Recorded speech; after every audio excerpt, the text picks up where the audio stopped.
next chapter of my adventures to the Holy Land. This video is all about Sunday, the day after our tour technically ended. It was a free day in Jerusalem, in which the members of our group were free to explore the city on their own and, of course, get to the airport at the appropriate time throughout the day. So before I talk about my small group and solo adventures, I just wanted to take a moment to reflect on the experiences I had with the entire group. Of course, at times it was challenging to move almost 40 people around, make sure everyone had time to go to the bathroom and to shop and maybe just receive medical attention. And so, of course, there were so many challenges, but overall, my experiences with the group were better than I possibly could have imagined. I feel so blessed to have gotten the opportunity to hear so many of their stories. I'm truly inspired by several members of the group. And more than that, the connections that I felt that I made throughout this journey, again, were deeper and more meaningful than I anticipated going into this trip. And so, personally, I will cherish the connections and the memories with the people in this group just as much as visiting these holy sites in the first place. I'm so truly blessed by that experience. And of course, since I have returned, the feedback on these videos has been overwhelmingly positive, and I am honored that anyone has taken the time to view these vlogs. So super cool. It really just started out as a way to share with family and friends, but it has been valuable to me and hopefully to others on this trip to retain those memories and to really digest all of the things that we experienced there together. So thank you so much. So Sunday morning, bright and early, I went down to breakfast, so like the 6 o'clock range or so. I saw some of my fellow group members, had breakfast, and ultimately, by the end of the meal, my new friend Tao and I set off on an adventure together to the other side of the city. So we walked around the walls, which was beautiful in the morning, and made our way to the Temple Mount. This site is sacred to all three Abrahamic faiths. It is said to be the site where Abraham was to offer Isaac as a sacrifice, also called Mount Moriah in the Bible. This is where David purchased the threshing floor and ultimately plans to build the first temple, of course, later built by his son, Solomon. Of course, the first temple was destroyed on this site in 586 BC by Nebuchadnezzar. And then the second temple built beginning in 536 and then ultimately expanded and kind of flattened out, and ultimately about 35 acres of land used for the Temple Mount and the larger beautified temple, of course, built by King Herod. For Christians, this is important because this is where Jesus was presented at the temple. It's where his family went to every year for holidays. It's where he was tempted by the devil, where he confronted the crowds and Pharisees in one of my favorite New Testament scenes. It's later where some of the first martyrs were executed, so Stephen and James, brother of Jesus. Finally, this temple, the second temple, was flattened, right? No stone left upon another, by Titus, the son of the Roman Emperor Vespasian, in 70 AD. And it is said that there will be a third temple built on this site, although currently it is held by the Muslims, and it has been held by the Muslims for well over 1,000 years. In fact, in the 630s or so AD, the Muslims conquered Jerusalem and flattened the small church that was built by Helena, mother of Constantine, in the 4th century, and they began construction on what is currently there, the Dome of the Rock, in the 680s AD. Except for a very brief period where it was held by the Christian Crusaders and a very brief period in the 1960s, right after the Six-Day War, 1967, this site, again, has been held under Muslim rule.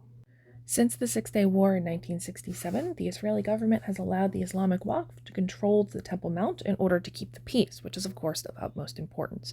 And so there are considerable restrictions on who can visit this site and when and what they can bring.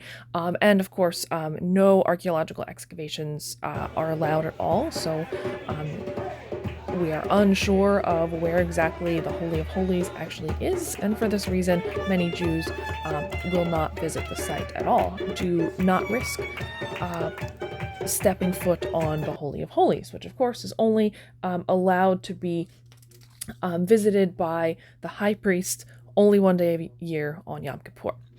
So for us, what this meant was that we had to arrive really early for non-Muslims to visit. First of all, never Friday, Saturday, or Muslim holidays, and for the other days, only for a couple hours in the morning, beginning at like 7 a.m., and then 1 hour in the afternoon around 1 o'clock. And so, of course, we went really early and encountered lots of tight security. And not just looking for weapons or anything, but you're not allowed to bring prayer books. You're not allowed to bring instruments. You have to be completely covered. Our guide was saying that, one girl got turned away because her ankles were showing. So really strict rules about who can enter this third holiest site in the Muslim faith. We did actually see one small group of Jews on the Temple Mount, but they were escorted by armed guards, so with machine guns, armed guards, at about a 1-to-1 ratio guard to Jew. After Temple Mount, we walked down to visit the city of David, where, among many other important sites, we visited the Hezekiah's tunnel, which was one of the main sites that I wanted to see. This tunnel was built in about 701 BC by Hezekiah, who was facing a attack by the Assyrians, who at this point had already completely destroyed Israel. They had relocated the people, planted refugees in Israel, and essentially they were just brutal conquerors. And so Hezekiah was facing a similar destruction and disbanding of all of the Jews remaining in this area. And so he began construction of a tunnel from the Gihon Springs outside the city into a new pool that he built, the Pool of Shalom. And essentially the diggers started at two opposite sides, and somehow without GPS, without any kind of special technology, they ultimately met in the middle. And this tunnel was not straight, kind of weaves around a lot, and you can see a couple like false tunnels starting, but ultimately they met in the middle, and they were able to withstand a siege by the Assyrians. So really one of my favorite stories from the Old Testament, and I was so delighted to actually be able to go down there. It's about 3/4 of a mile or so underground, pitch black through the water. Sometimes it was so narrow that like I would put my fist next to my hips and my fist would be touching the wall and my other hip would be touching the other wall. So really narrow. Sometimes you had to bend down. The floor was really uneven, and so you're like going through with this line of people. In fact, we were surrounded by two groups. The group behind us was this group of college-age Catholic students who were, very excited and loud and rowdy, and sometimes actually started like singing hymns in the tunnel, which was like absolutely beautiful. But anyway, so like in this line of people, and people would say, "Oh, here's a hole," and just everyone kind of working together. So really. Yeah, interesting, cool stuff. If you look on the walls, you can still see the little like pickaxe marks from when this tunnel was dug out 2,700 years ago. So our adventure in Hezekiah's tunnel was really one of the highlights of this trip. I had so much fun. Just couldn't stop laughing, couldn't stop smiling. Just a great time, even though it was dark and claustrophobic and, water cold and everything. Really an amazing time. And I feel really blessed that we could have gotten the opportunity to go down there and do that. I thought that we would need a guide, but nope, we were able to just walk right in. So hooray.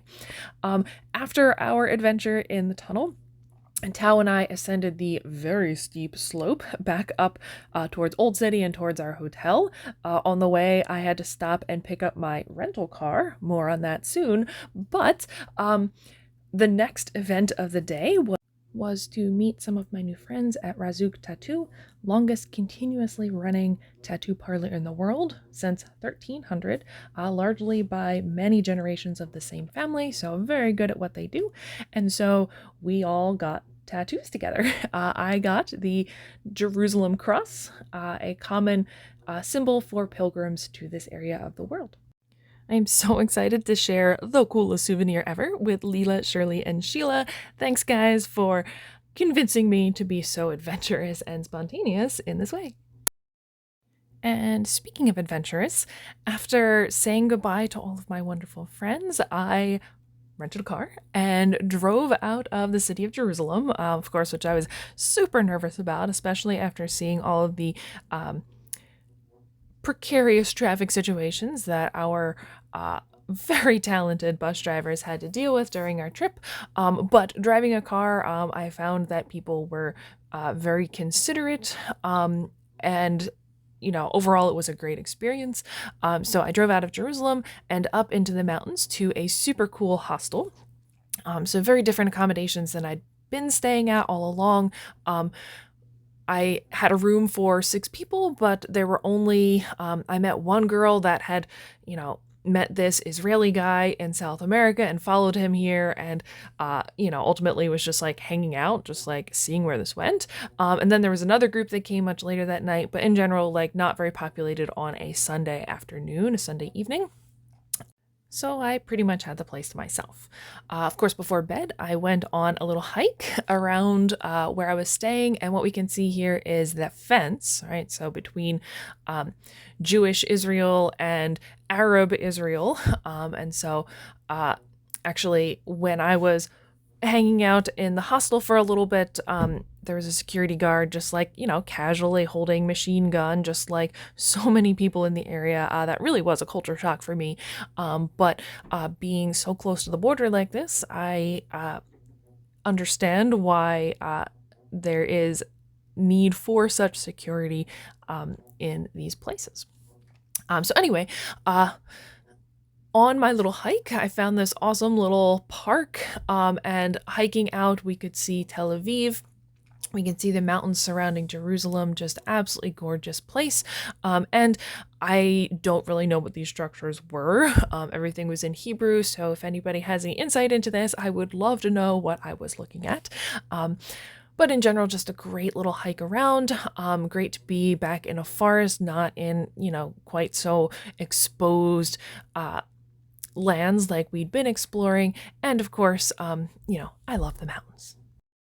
And so that concludes my story on my last precious day with new friends in Israel, and of course a little bit of solo adventuring. Stay tuned for the next chapter, which will include some archaeological excavation by me in the south of Israel.